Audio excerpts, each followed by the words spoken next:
Pinangarap mo ba na maging milyonaryo one day? Kung hindi, hindi to video na para sa iyo. You can skip this, pero kung curious ka sa 4 phases na pinagdadaanan bago ka maging isang milyonaryo, this is the video you're waiting for. Videos that will make you wealthy and debt-free.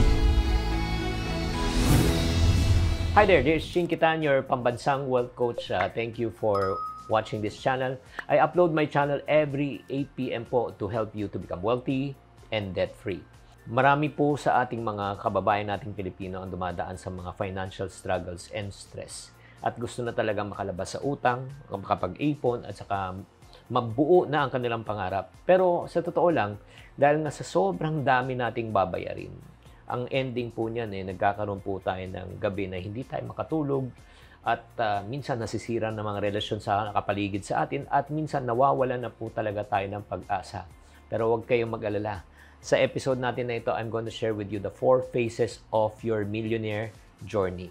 Ito po ay batay sa aking pinag-aralan at pinagdaanan also. Kaya kung may papel at ballpen po kayo, umpisa na po natin. So, uumpisahan ko po, ibibigay ko na po sa inyo ang 4 phases na ito at iisa-isahin po natin ano ang nilalaman ng bawat isa. Number 1 is learn, number 2 is earn, number 3 is invest, number 4 is retire. Ito po yung 4 phases na pagdadaanan natin. Ulitin ko, learn, earn, invest, and then retire. Umpisa muna natin sa learn. Ito yung age group na from 0 age, syempre natututo po tayo at age of 20, pag-graduate natin hanggang college. Okay? So, becoming a millionaire, kailangan po talaga ng pag-aralan. Dahil nga parati ko sinasabi, ang pag-unlad at pagyaman po ay pinag-aaralan. Nag-uumpisa tayo mag-aral doon tayo elementary, high school, college, at graduate tayo. Pero ang pag-aaral sana ay hindi po nagtatapos when you graduate. Because I can still remember majority of the things that I've learned from school ay obsolete na ngayon. Hindi na po pwedeng i-apply like computer 486, language, DOS. Wala na ngayon yan, di ba? Kaya nga importante po sana naman never stop learning yung financial education po natin. And that involves in upgrading yourself by reading books, attending seminars, taking courses, seeking advice from financial experts. And I hope that you are doing that if you really want to become wealthy. And then number 2, pag kayo nag-aral na, it's not how much you know, but it's how much you apply. Kailangan po, bago pa tayo pumunta sa earning phase, the next phase na po, bago pa tayo pumunta doon, kailangan mag-set na tayo tinatawag nating financial goals. When you talk about financial goals, there are 3 types of goals, SML, short, medium, and long. Short term po, 1 to 5 years. Medium term po, 6 to 20.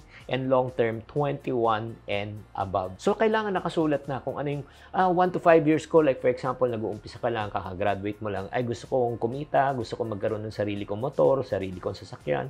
Okay, fine. Sulat mo. 6 to 20, ay gusto ko nang magkaroon ng sarili kong kondo. Diba? 21 and above, gusto ko magkaroon ng retirement. So, kung ano man plano mo, ilista mo. Now, once you have started to learn already, napakaganda ng foundation na yan. Excited na ako sa second phase, and that is earning phase. This age 20 and above ka na. This one is focused on increasing your income and building a strong foundation. And when you talk about increasing your income, marami pong ways para tayo ay kumita ng pera. Number 1, syempre, ang pinakauna, trabaho. JOB. Diba? That's the starting point of majority of people. And once you already start earning income, sana naman, hindi ka lang doon tumigil. Kasi kung sweldo lang po ang aasahan po natin in reality, maniwala ka. After all the expenses, pagkain, tapos yung mobilization mo, tapos yung transportation fee, ang siguro sa sinusweldo mo araw-araw, kalahati po napupunta na doon. Ang naiiwan sa'yo, kalahati, wala ka na talagang pang-gimmick. Kaya very important po, aside from your first income, pag stable na yan, create another source of income. Para meron kang fallback. Or tinatawag nating multiple sources of income. It can be a sideline based on the profession that you took. You can be an accountant right now. Accountant ka, tapos pwede kang mag-bookkeeping para sa mga maliliit ng kumpanya. Ang tawag niyan ay side hustle. Like for example, magaling ka sa social media. You can also post for social media. You can be a virtual assistant. In other words, mas maganda po yung mga side hustle po natin must be based on services. Bakit services ang piniprefer ko? Kasi sa services po, wala kang masyadong puhunan. Ang puhunan mo yung talent, skills, and then laway. And aside from that, pag may sideline ka na, pag mayroon ka ng pera, ang next option mo, probably you can already start creating a business. Pwede ka na magnegosyo, di ba? Maliit na negosyo, di ba? Palakihin mo. At pag kumita na negosyo mo, anong gagawin mo sa excess na funds mo, di ba? That is where the next phase is gonna come in. That is what we call as investing phase. First, you learn. Second, you earn. And third, you invest. Age group niyan, more or less, pagka nakaka-invest ka na, 30 and above. If you can start doing that at the age of 20, better. Diba? The earlier, the better. So, this is the part na already when you develop yung good money habits. Kasi, importante, bago ka pa makapag-invest, kailangan matuto kang mag-save, mag-ipon. Diba? Kaya nga, team iponaryo. Kasi ano pong i-invest po natin? Anong pang negosyo natin kung wala tayong ipon? Diba? Always remember, treat your money as just like a seedling. Binhi po siya. Anong ginagawa sa binhi? Tinatanim para dumami. So, importante po na kailangan po tayo mag-save for investment. And then after that, may business ka na, or if not naman, ang pinaka-goal natin sa investment, ultimate goal is to make money work for us instead of you working for money. Ang tawag po na dyan is passive income.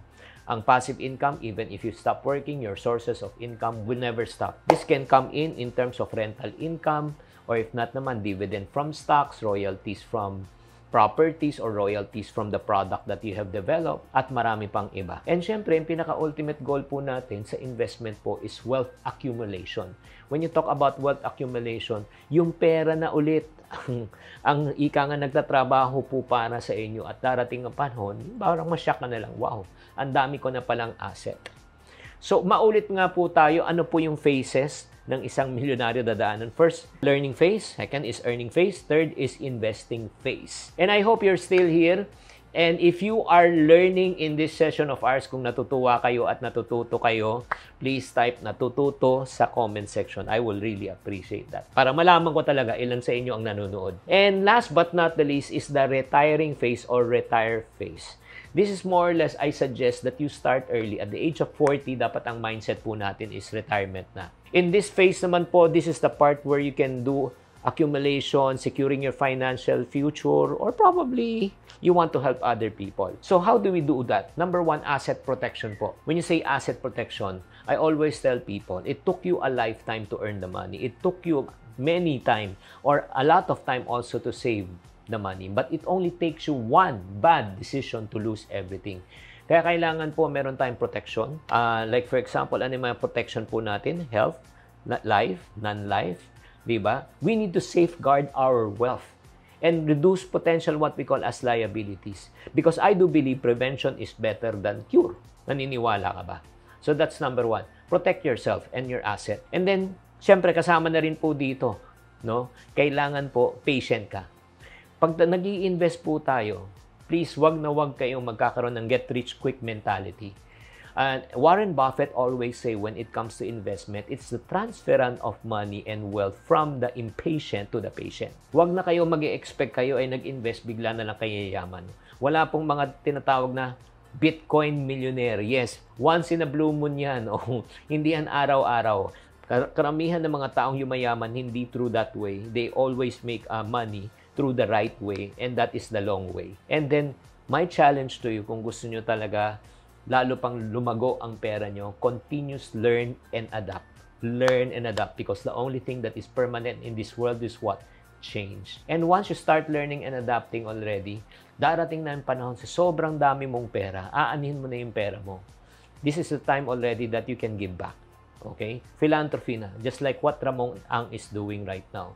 He's helping his local community sa Tondo with all of his charity works. At the same time, ang iniisip na niya, hindi niya kanyang sarili.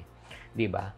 Kaya nga, napakaganda po pag naintindihan po natin itong 4 phases. Again, learn, earn, invest, and retire. If I would have to ask you right now, as my viewer right now, nasa ang phase ka ngayon? Nasa learn ka ba? Nasa earn ka ba? Nasa invest ka ba? Or nasa retire phase ka? Pakitype na lang sa comment section.